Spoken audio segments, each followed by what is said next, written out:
تو اس کا مطلب یہ ہے کہ ایک ایسی چیز جو حقیقت میں موجود نہیں ہے لیکن آپ کا دماغ یا آپ کے جو خیالات ہیں اس چیز کا اتنا مضبوط تصور کر رہے ہیں کہ وہ چیز یا ہوتے ہوئے آپ کو محسوس ہونی شروع ہو جاتی ہے یا ایسا ہو جائے گا اس کے اوپر آپ کو مکمل یقین آ جاتا ہے. یعنی کہ آپ کا اندیشہ یا ایک خیال آپ کے خیال کے مطابق یقین کے اوپر جانا شروع ہو جائے گا. یہیں سے وہ چیز ہے جس میں نارملی آپ کو سب سے پہلا جو پرابلم شروع ہوتا ہے جس کو ہم اپنی زبان میں تھاٹ لوپ کہتے ہیں کہ ایک ہی خیال آپ کے دماغ میں چلنا شروع ہو جاتا ہے جس کو آپ یوں سمجھ لیجئے کہ رات کو اگر آپ 11 بجے بسترے پہ سونے کے لیے لیٹے ہیں کوئی ایک خیال آپ کی بیوی کے متعلق، خاوند کے متعلق،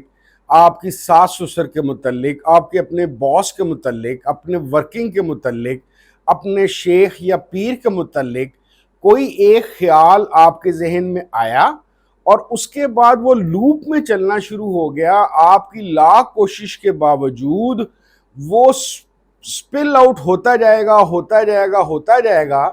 یعنی کہ آپ کے کنٹرول میں نہیں رہے گا.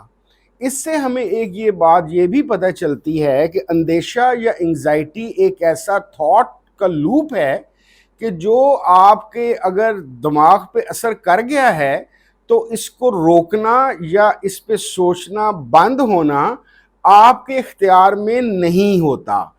آپ بہہ جاتے ہیں اسی ایک تھاٹ کے اندر یا خیال کے اندر اور اس کو سوچتے جاتے ہیں. جیسے پروفیشنل لائف کے اندر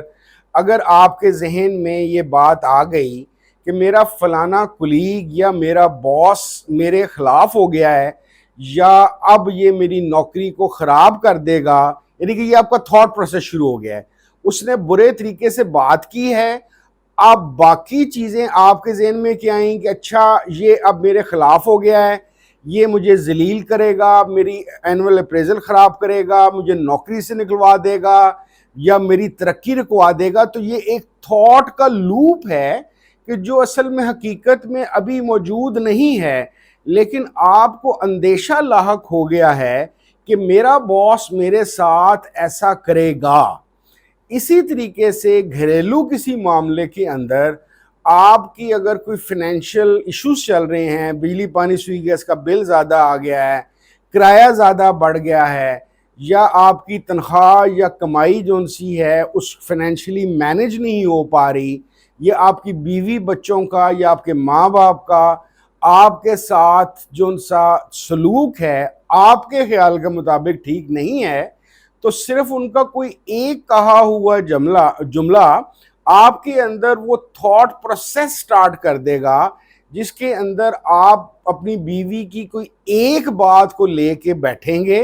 یا اپنے خاوند کی کوئی ایک بات لے کے بیٹھیں گے اور اس کو چڑھاتے بڑھاتے اس حد تک لے جائیں گے کہ دماغی طور پہ آپ اپنی طلاق کروا دیں گے. یعنی کہ ہوگی نہیں لیکن آپ کو یہ لگے گا کہ بس اب میری زندگی جو سی ہے یہ عذاب ہوگی. اس سے ہمیں ایک چیز اور بھی سمجھنی ہے انگزائٹی کے مسئلے کے لیے کہ انگزائٹی ایک ایسا عمل ہے کہ جس کو میں نفسیاتی مسائل کی ماں سمجھتا ہوں. خاص طور پہ اگر آپ او سی ڈی کو جب ہم آگے جا کے بات کریں گے، ڈپریشن کی بات کریں گے، بائی پولر ڈس آرڈر کو ہم غور سے دیکھیں گے، ہم انگزائٹی کے اور یا فوبیاز جو ان سے آتے ہیں، تو ہر وہ چیز جو خیالی ہے اصل میں موجود نہیں ہے اور آپ کا نفسیاتی عارضہ بنا رہی ہے، تو اس کا مطلب یہ ہے کہ آپ انگزائٹی کے شکار ہیں. تو دیٹ مینز کہ اگر جب کوئی بات ہونے سے پہلے آپ کے اندر گھبراہٹ پیدا کر دے، پریشانی پیدا کر دے اور اس خیال سے آپ اپنی جان نہ چھڑا سکیں تو سمجھ لیجئے کہ آپ انگزائٹی کے شکار ہو چکے ہیں. اب اس کی جو پرابلم ہے اسی کے اندر اس کا جواب ہے. یعنی کہ پہلے ہم عام سی بات کرتے ہیں دوائیوں یا نیورو ٹرانسمیٹر یا جس وجہ سے یہ ہو رہی ہے اس سے پہلے دیکھیں ہمیں کیا پتا چلا انگزائٹی کا کہ انگزائٹی ایک تھاٹ کا لوپ چلا رہی ہے. چیزوں کو لے کے چل رہی ہے. اس کا آسان سا طریقہ یہ ہے کہ اس تھاٹ کو روک دیں, وہیں پہ رک جائیں. میرے استادوں نے جب میں یہ چیزیں سیکھ رہا تھا, پڑھ رہا تھا, جو سکھایا, تو انہوں نے مجھے یہ بتایا کہ آپ مثال کے طور پر اپنے باس کے متعلق سوچ رہے ہیں, آپ کو ویڈیو دیکھنا شروع کر دیں, کوئی ریل دیکھنا شروع کر دیں, فیملی میں کسی کو فون کر دیں, آپ کا کوئی قریبی دوست ہے اس سے بات چیت کرنا شروع کر دیں, تاکہ آپ کی جو توجہ ہے جس کی وجہ سے یہ تھاٹ کا لوپ شروع ہو گیا ہے وہ بریک ہو جائے اور آپ کا دھیان کسی اور طرف چلا جائے. کیونکہ اس انگزائٹی کے شکار بندے کے ساتھ مسئلہ یہ ہوتا ہے کہ وہ خود سے اس کو بریک نہیں کر پاتا جب تک کہ وہ اپنے اس رجحان کو جو اس نیگیٹیوٹی کی طرف لے کے جا رہا ہے کہیں اور طرف نہ لے جائے. روحانیت سے تعلق رکھنے والے لوگوں کے لیے انگزائٹی اگر خاص طور پہ ان کا کوئی جینون روحانی تعلق ہے, جس طرح میں نے بتایا کہ روحانی بہت سارے جو ان سے معاملات ہیں وہ پلیسبو افیکٹ یعنی کہ نقلی جعلی بھی ہو سکتے ہیں, لیکن مجھے کیونکہ ذاتی اپنے تجربات ہیں تو میں مانتا ہوں کہ یہ جینون بھی ہوتے ہیں. تو وہاں پہ نارملی اگر آپ کے پیر یا شیخ جو اگر جینون ہیں اور انہوں نے آپ کو کوئی وظیفہ دیا ہے اور خاص طور پہ آپ روحانی طور پہ یا قلبی طور پہ اپنے شیخ یا پیر سے اٹیچ ہیں, تو نارملی انگزائٹی کا سائیکل توڑنے کا سب سے اچھا حل تصوف والوں کے پاس یہ ہوتا ہے کہ وہ یا ڈائریکٹلی اپنے شیخ اور پیر کے متعلق سوچنا شروع ہو جائیں تاکہ وہ جو تھاٹ کا ایک نہر یا لہر چل رہی ہے وہ ٹوٹ جائے, اور اگر ان سے یہ نہیں ہو پا رہا تو وہ اپنے شیخ یا پیر کے دیے ہوئے وظائف کو پڑھنا شروع کر دیں, کیونکہ ان وظائف کے متعلق آپ کے ذہن میں یہ انڈورس ہوا ہوتا ہے کہ یہ میرے شیخ یا پیر کی طرف وجہ نے دیے ہوئے ہیں, اور تو آپ کو انڈائریکٹلی وظائف پڑھتے ہوئے آپ کا اپنا دھیان شیخ کی طرف چلا جائے گا یا پیر صاحب کی طرف چلا جائے گا. تو دیٹ مینس کہ تصوف میں جو جنرلی انگریوڈ ہیں یا چل رہے ہیں ان کے لیے تھاٹ پروسیس یا نیگیٹیوٹی بریک کرنا بڑی آسان ہو جاتی ہے. لیکن جیسے کہ سٹارٹ میں نے کہا تھا کہ بعض دفعہ جب آپ کی روحانی کیفیات یا واردات شروع ہوتی ہے تو آپ کا برین یا آپ کی باڈی جو سی ہے اس کو ایکسیپٹ نہیں کر رہی ہوتی, اس سے ایک قسم کی ریجیکشن پیریڈ میں جاتی ہے, جو دو وجوہات کی بنیاد پہ ہو سکتا ہے. ایک تو کیونکہ اگر تصوف اور طریقت جینون ہے تو شیطان کا حملہ بھی ہو سکتا ہے, یا آپ یوں سمجھ لیجئے کہ شیطان یہ چاہ رہا ہے کہ آپ اس سیدھے راستے جس پہ آپ نماز قرآن کی طرف لگ جائیں گے یا رسول اللہ صلی اللہ علیہ وسلم سے محبت کا معاملہ ہو جائے گا, شریعت پہ چلنا شروع ہو جائیں گے, تو وہ آپ کو کوئی وسوسہ ڈال کے اس لوپ میں چلا دے گا. یہاں پہ جو لفظ وسوسہ ہے, جس طرح اندیشہ ہے, اسی طریقے سے انگزائٹی کا ایک اگر آپ ترجمہ ذرا ٹریٹ کر کے وسوسہ کریں تو آپ کو اس کو سمجھنے میں اور اس کو کنٹرول کرنے میں بہت آسانی ہو جائے گی. کیونکہ وسوسے کا بھی یہ مسئلہ ہوتا ہے کہ وسوسہ جو ان سے آتا ہے وہ آپ کے کنٹرول میں نہیں آ رہا ہوتا انلیس کہ آپ وظائف میں یا اپنے شیخ یا پیر کے ساتھ بہت زیادہ مضبوطی سے اٹیچ نہ ہوں, اور اللہ کرے کہ اگر آپ کے شیخ یا پیر ایک جینون ہوں تو پھر کیونکہ شیخ اور پیر جو جینون ہوتا ہے